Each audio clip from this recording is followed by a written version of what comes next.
Okay, today we're going to be talking about the reason that people don't buy. The main reasons that people don't buy is called MTNUT. MTNUT. What do you think that stands for? I know. So the reason that people don't buy is no money, no time, no need, no sense of urgency. And what is the last one? No trust. They don't trust you. So if you, if I don't trust you, chances are I won't buy from you. If I don't feel like you have anything to offer, then I won't buy from you. So let's evaluate that. Money, no money. I don't have any money. So is that really true?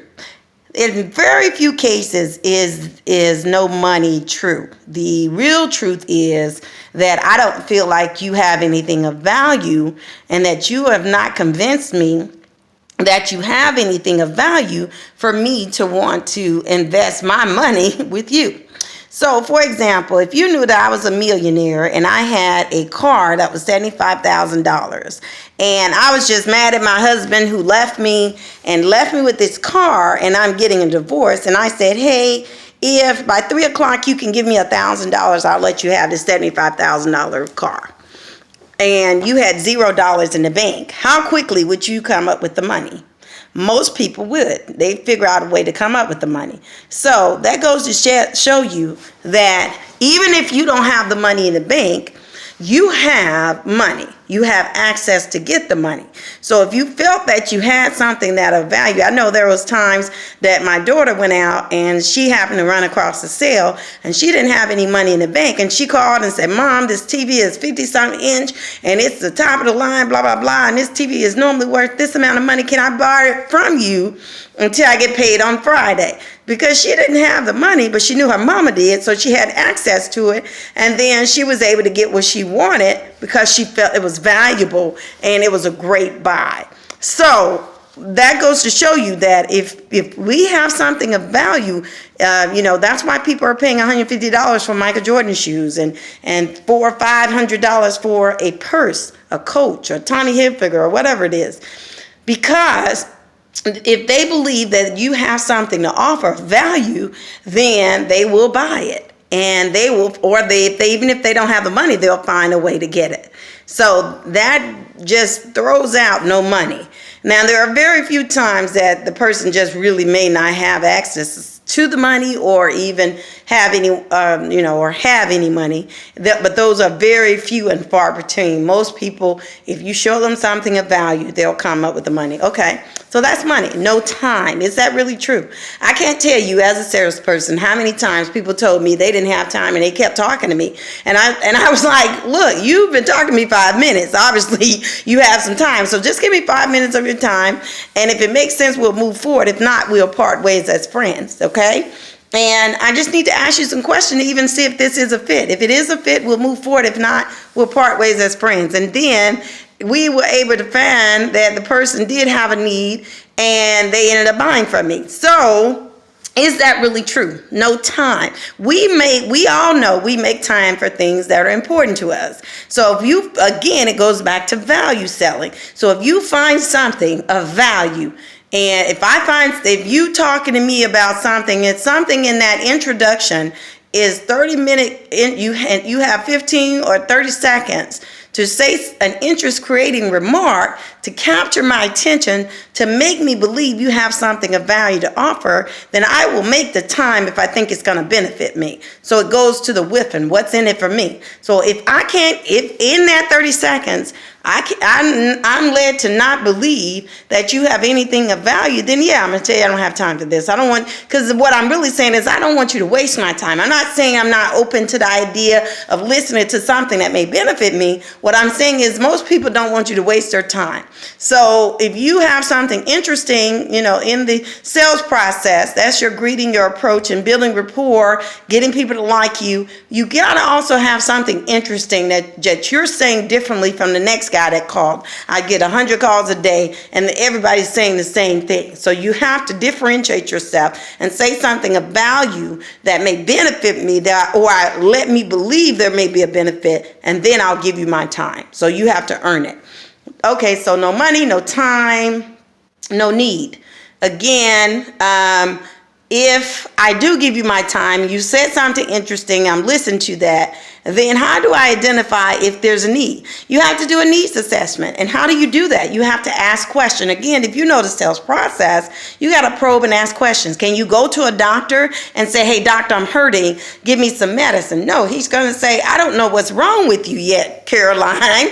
I need to be able to do an assessment. I need to be able to diagnose you to determine and rule out what the issues may be.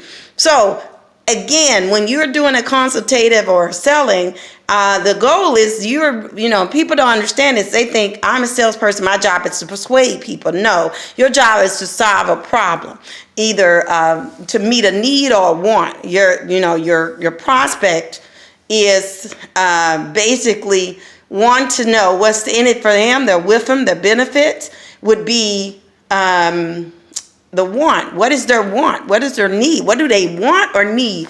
And how can you use that need and want to tie them into a solution? So they have a problem that maybe their need is hey, for instance, since we are selling home warranty, maybe they don't realize sometimes the need can be known or unknown. So your job as a problem solver, not a salesperson, but you're really a problem solver, is to uncover that unknown or known. Maybe they know they have a need, but they're not committed to do anything about it because they don't realize the severity of not doing anything about it.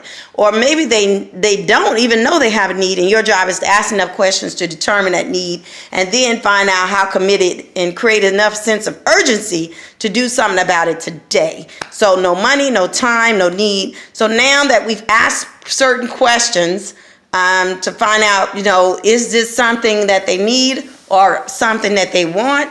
And then we move forward in the sales process once we do that, we need to create a sense of urgency about them doing it today, because time kills deals. The more that you sit on the deal, the more that you wait, the longer, because it's all about emotion. So while my emotions are high, we need to be trying to get them to do something about their situation today. And again, we're not trying to sell them something they don't need or want. This is something they need. We have uncovered they need or want, and we're just trying to get them to make a commitment to do that today, because it could either hurt them by not doing so. Because if it's a home warranty product, which is what we sell, then if something goes out, they could be out of $1,500, $2,000 if something happens, where, with us, it would just be a $65 service fee. So we are identifying, we're basically creating the pain. We're painting a bigger picture to help them understand that the worst case scenario, if this happens, what happens if you do nothing? And we create that sense of urgency. Let's get this done today so that you can avoid something like that in case something like that happens. It could happen tomorrow. It could happen this evening. We want to make sure that your home is safe and secure and you don't have to worry, but this gives you peace of mind where you don't have to worry about that. So that's one thing. So now we talk of money, time, no need, and sense of urgency. Okay, so that's MTNUT. And then the other one was, money, no need, no time, no money, no time, no need, no urgency, and trust. How do we build trust? Well, the easiest way to build trust is people tend to trust people that they like. Wouldn't you agree? So early on in a sales process, we have to identify the different personality styles, and we have to mirror those styles. So there are different personality. You have the DISC, which is the director, influencer, and then you have the S and the C and all that. Or you can say in bird styles, you have the eagle, you have the peacock, you have the dove, and you have the owl. So the owl is analytical. Your dove is really, the gentle, soft-spoken, all your yes people. And the director is get to the point. Influencer are socializing people. So you have to mirror those people and talk to them. If they're talking fast, then you talk fast. If they're direct, you get to the point. They don't want to hear a lot of fluff. But if they are socializers and they're high influencers, then you want to get them talking about themselves. And so all of those things are factors in building trust. So it's about how you're communicating, not just what you say, it's how you say it. And early on in the call, you want to try to establish that. One of the things you do is by being honest and very transparent. That's a way you build trust, and they know that you're not looking out for your best interest. You're really, truly, genuinely looking out for their best interests. And you say, based on what you told me, you said that you wanted to do X, Y, Z, and I would recommend that we do this. And then that's how we go in for the close. So now we have tackled no money, no need, no time, no sense of urgency, and no trust. So that is Carolyn signing out. Thank you.